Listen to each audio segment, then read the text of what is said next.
Welcome to Film School Friday. I'm Corey. I'm Bill. And together, we form Voltron. I already made that joke once. Ignore me. Together, we're In Focus Podcast. We host the In Focus Podcast. Film School Friday is our special weekly episode where I get to quiz Bill to see how much knowledge he's retained from film school and hopefully drop a few knowledge bombs on all of you. Yes. Bill, today I would love to talk about storytelling. And this time, not visually, but actually writing a story. Maybe it's a script, a short script, a small screenplay. I have several ideas for some shorts that I would love to eventually get on camera, but I'm not really sure how to put that together in a screenplay format. Mm-hmm. What is important for me to know when it comes to writing a script? Yeah, so I also write.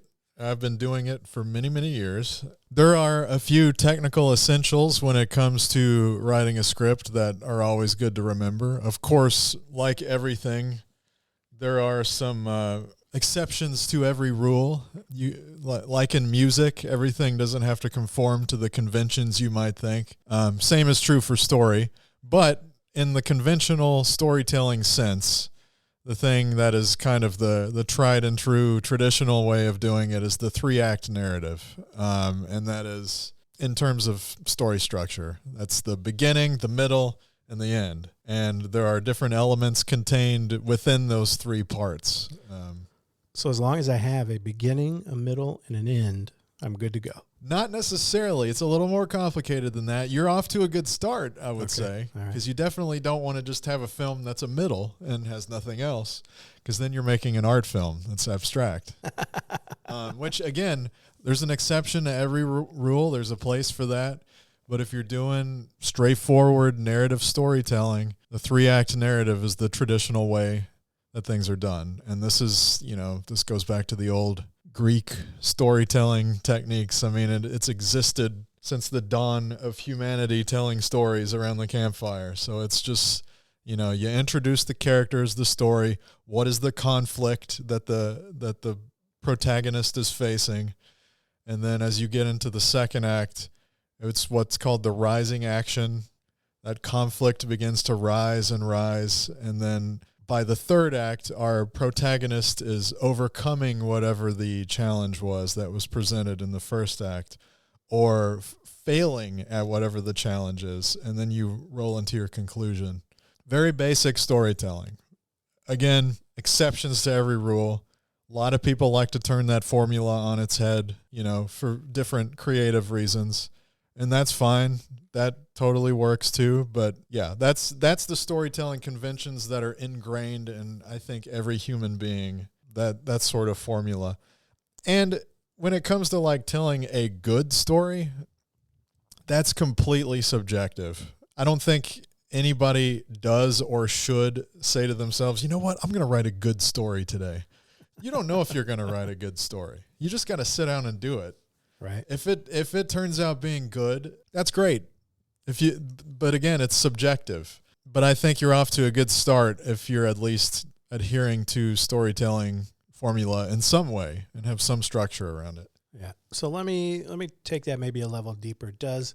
Would that same approach apply maybe if you're working on like a short documentary? Like obviously the screenplay scenario may be a little different, but the storytelling component, does that still apply?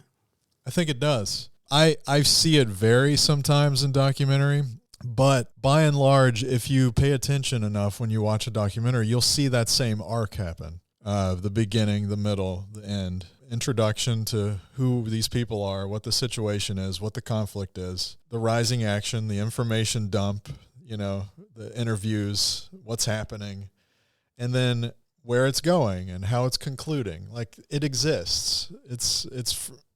That arc can be found in anything that you watch, quite honestly. Okay. I hadn't really thought about that, just with the number of documentaries and different things that I've watched in the past. I'll definitely be observant of that now and try to maybe call out those moments.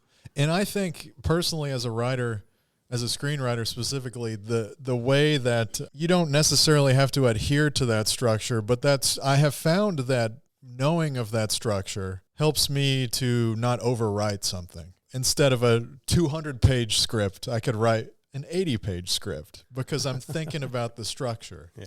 It gives you guardrails in a sense to know when to wrap things up and how to piecemeal a story out so that it's structured and tempoed properly. Yeah. Do you think that approach limits whether it's the creative process or limits this type of story that you're trying to tell? It depends on the story you're trying to tell. I would say if you're trying to write something that appeals to an audience, structure is good. Structure is your friend, because the regular audience member, they're just looking for a treat. They're looking for something to get them in and wrap it up nice with a bow at the end. So structure is going to help you there. If that's not your intent, if you do want to have more creative freedom, have at it, you know? You don't have to be beholden to that structure if you want to be creative with it. It's just, at the end of the day, you are thinking about who your audience is going to be.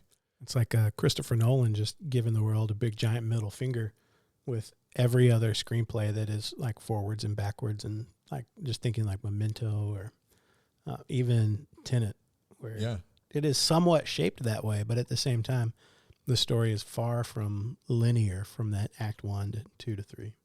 But still, even with a movie like Tenet, it still follows the 3-act narrative. It's true. If you think about it, it's the brilliance about that film is that it's almost the 3-act narrative on top of a 3-act narrative that's going in a different direction. So it's almost like an interesting loop in structure, but it's the same. It's the structure. It's there. It's just he's added a reversal loop to it. Yeah. Genius. Yeah, it's actually pretty brilliant. That guy's smarter than anybody wants to give him credit for. Yeah. He's too popular. That's why people shoot him down. That's true. Well, fantastic job as always, Bill. I feel much more enlightened. I'm ready to tackle my next tiny screenplay. Would you say this is the 3rd act of our Film School Friday? Of this particular episode, I would say so. Yeah, the conclusion. Yeah. Well, actually, now this is the conclusion. This is our happy ending right for now. it. Check us out on Instagram at InFocusPod or online at InFocusPodcast.com. And if you like what you heard today, go ahead and subscribe. And if you're on Apple Podcasts, please leave us a rating. It would help us out a ton. And until next time, feed your crew. Feed your crew. And follow that 3-act structure if you so choose. Do it.